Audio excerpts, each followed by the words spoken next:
স্বাগত NY71 সংবাদের সাথে আছি আমি শামীমা দোলা।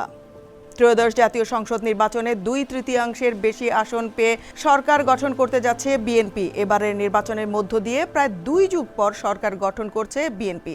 297 আসনের আনুষ্ঠানিক ফলাফল ঘোষণা করেছে নির্বাচন কমিশন। ঘোষিত 297 আসনের মধ্যে বিএনপি ও তার মিত্ররা পেয়েছে 212 আসন। বাংলাদেশ জামায়াত ইসলামীর নেতৃত্বাধীন 11 দলীয় নির্বাচনী ঐক্য পেয়েছে 77 আসন, ইসলামী আন্দোলন পেয়েছে 1টি, স্বতন্ত্ররা পেয়েছে 7টি আসন, আর বিএনপি একক দল হিসাবে পেয়েছে 209টি আসন। জামায়াত ইসলামী 68টি আসন, জাতীয় নাগরিক পার্টি 6টি, বাংলাদেশ খেলাফত মজলিস 2টি, বাংলাদেশ জাতীয় পার্টি বিজেপি 1টি, গণসংহতি আন্দোলন 1টি, গণ অধিকার পরিষদ পেয়েছে 1টি আসন। 297টা আসনের কথা তথ্য দিচ্ছি। সেখানে বাংলাদেশ জাতীয়তাবাদী দল বিএনপি 209টা আসন তারা পেয়েছে।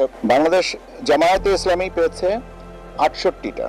সংখ্যাগরিষ্ঠ আসনে জয়ের মধ্য দিয়ে বিএনপির চেয়ারম্যান তারেক রহমান দেশের পরবর্তী প্রধানমন্ত্রী হবেন। দলটি এই ঘোষণা আগেই দিয়েছে। তারেক রহমান ঢাকা 17 ও বগুড়া 6 আসনে প্রার্থী হয়েছেন। 2টি আসনেই তিনি জয় পেয়েছেন। এখন এ পর্যন্তই। NY71 এর সাথেই থাকবেন।